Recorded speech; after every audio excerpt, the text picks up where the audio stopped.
Well, happy Thanksgiving, folks. This is actual Thanksgiving Day. I thought I'd do something a little different this year and just do one video, one long video, and chronicle the whole day. So this is the morning. I'm having straight coffee. You have seen me do various versions of Irish coffee videos. Now, I'll probably have some Irish coffee later, but right now it's straight coffee as I prepare. I'll put a picture at the front of the video of the turkey before I started cooking it. You will notice that it is not a whole turkey. I had to improvise this year. Our oven went belly up, as I've already told some of you. So my wife and I were both kind of depressed. It's a tough holiday, you know, after losing our son to leukemia on April 23rd of 2013. And all the holidays are rough. Some are worse than others. This is a tough one for me because him and I always did everything together for this one. But so anyways, I wasn't going to do anything. Last minute I changed my mind and decided I was going to. I felt like he was telling me to do something. So Tuesday I went out to see what I could find. I was just going to try to find, you know, like a frozen turkey breast, or, you know, or maybe a fresh turkey breast. And what I ended up finding was turkey pieces, which worked out better for us anyway. So I found a package that had 3 legs in it. Found a package that had 2 thighs, and I brought two breasts. So I basically got a whole bird with 1 extra leg and no wings. So I've got this Chernobyl bird going on anyways. Anyway, I took a picture of it after the marinade. Had it drying out for a little bit, and now I've got it cooking. And how I'm going to attempt to cook this one this year is, since I don't have an oven, is I've put it in the crock pot. And what I'm going to try to do is cook it in a crock pot and then take it out and do a reverse sear on it to crisp up the skin, and I'll let you know how that comes out later. Right now I'm starting with some coffee, so I'm going to take a drink. Oh, wow, I love this coffee. Never been a big coffee drinker, to be honest with you. I've always liked my Coke in the morning. Nothing better than a cold Coke to burn your throat all the way down. But lately I've been drinking coffee, especially on the weekends. This is some beans, fair trade, organic Bolivian blend, medium dark roast, sweet caramel flavor, medium body. We picked this up at Trader Joe's back in August. That's how fast we go through coffee. When we were on vacation, we were in St. Louis, picked up at Trader Joe's there. Using my Bushmill mug that you've seen me use before. This time it's just holding straight coffee though. I prepared it in the French press here, as you see. I love this coffee. It's very nice. I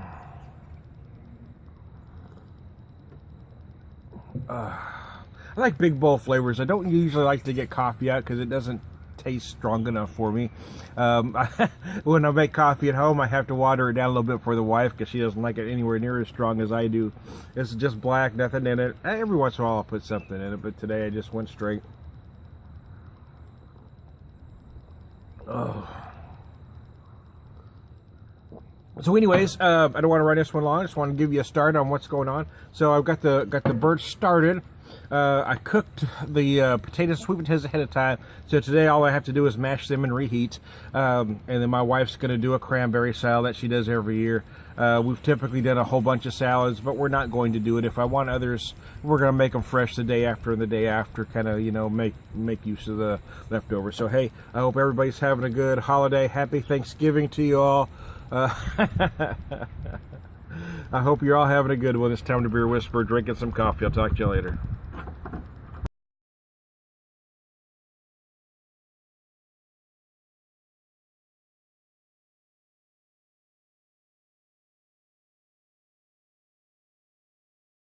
Well, happy Thanksgiving, y'all. This is part 2 to the video. I don't know how much I'm going to do, but we'll see. Last we talked, I had just got my turkey out. I just, about an hour ago, I guess, hour and a half ago, I put it in the crock pot. I'm going to let it get done and then take it out to reverse sear. There you go. So I had some coffee earlier. I showed you. I said I'd probably have some Irish coffee later, and here it is. This is a version of it anyway. My wife found 2 of these glasses at a flea market back in the summer, and I hadn't used them yet. Okay, that's got a lot when Irish coffee does that. It's got a recipe here on the side here. It says whiskey up to there. I might use a little more than that. It says sugar to there. I use less than that. Coffee to there, and cream. I didn't use any cream other than the whipped cream you see on top. I always do it a little bit different every time, but this particular version, I use a Lord Lieutenant Kinahan's Irish whiskey with the coffee that I showed you earlier, that Trader Joe's Fair Trade blend. I didn't use any sugar. The sweetener I used about a quarter shot of vanilla syrup to do it a little bit different this time. And then I didn't use any cream other than I put the whipped cream on top, which has now become part of the drink. It's like a black and tan now. So there you go. Let's have a drink. Oh yeah. Oh, wow. You know, I almost hesitated using this whiskey in there. Because it is such a good whiskey. You normally put something a little more inexpensive. This is a blend, but it's a fantastic blend. And it is 92 proof. I thought, well, what the heck? And it does add some beautiful flavor to this Irish coffee. Many of you may want more sweetness than I personally gave it, but I knew the whipped cream was going to add some sweetness. That's why I just added that little tiny bit of vanilla in there. And it's very nice. Oh, yeah. Enough coffee to wake you up, enough whiskey to keep you mellow. Nah, really, I'm not sweating it today. I mean, like I said, we weren't planning on doing anything. So, we're just kind of winging this one. It's going to be just the wife and I until later this afternoon, and then we'll have the grandkids for a few hours. So, it's just kind of a relaxing day. So we're going to cook. I said there's not a lot of pressure. We're not doing a whole lot of side dishes this year. I mean, I am doing, like as I mentioned, the turkey. We are doing some mashed potatoes because both grandkids love mashed potatoes. So even though they're going to be eating earlier, we're going to have them for a few hours, and they'll probably want to eat later. So we're also doing some sweet potatoes. My wife has a cranberry salad that I personally can't stand, but it's a tradition for her, so she's doing that. So other than that, I think that's all we're doing today. Then we might do some other things during the week to add a different side dish, but I think that's all we're doing today. So anyways, hey, happy Thanksgiving, y'all. Some Irish coffee. Tom the Beer Whisperers having some whiskey. Now I'm Tom the Whiskey Whisperer, wishing you a happy Thanksgiving.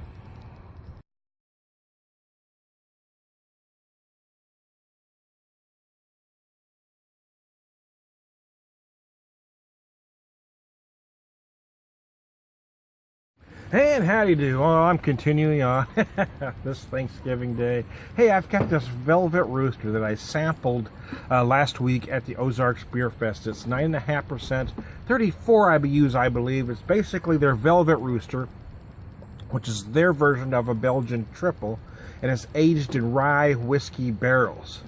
And I remember just enjoying the living heck out of it, and the guy there just gave me a monster pour.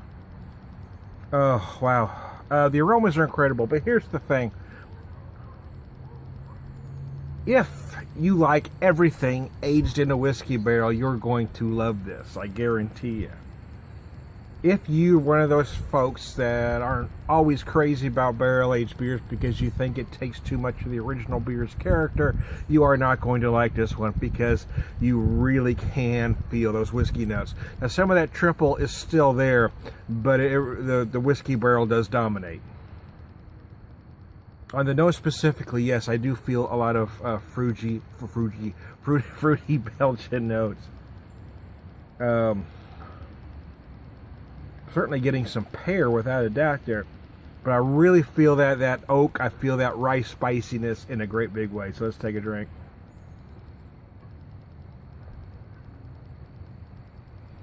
Oh yeah, wow, wow, that's nice. Yeah, so here's the thing. Again, you do feel that Belgian triple is right there, right at the beginning, and also in the middle. That finish though becomes almost all whiskey barrel. Some of those fruit notes are still apparent all the way through, don't get me wrong. But the dominating flavors are those whiskey barrel notes, the rye whiskey barrel notes, that big oak, that spicy rye. But for me, it just works.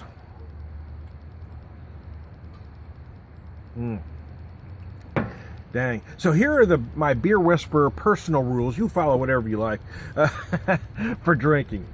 After 5 during the weekday, afternoon on weekends, anytime, holidays, and vacation. So vacation sort of makes sense, right? You're on vacation, nobody gives a rat's ass what you do, drink whatever you like. So why holidays, you might ask?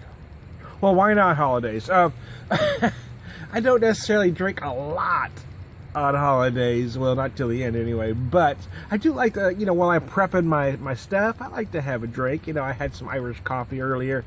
Now I get some stuff done and I kick back and I'm having a beer now, my first beer of the day, the Wooden Rooster. So yeah, I think any time on holidays, that's my personal, just don't get too hammered that you're being disruptive, let's say. And I don't have any family coming over today, so I'm good. Well, I think I said earlier that we probably will have the grandkids later, but like I said, I keep it mellow and steady. I don't drink a whole lot at one time. Just like to have a beer, and I'll do some more things around. And I actually like this one the more I have it, to be honest with you. I had a small sample there, and then he gave me a bigger sample.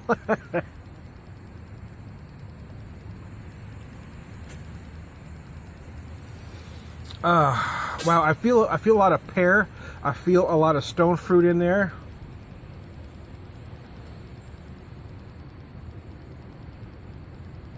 I'm getting apricot and plum, but not a dark plum, or almost like an underripe plum.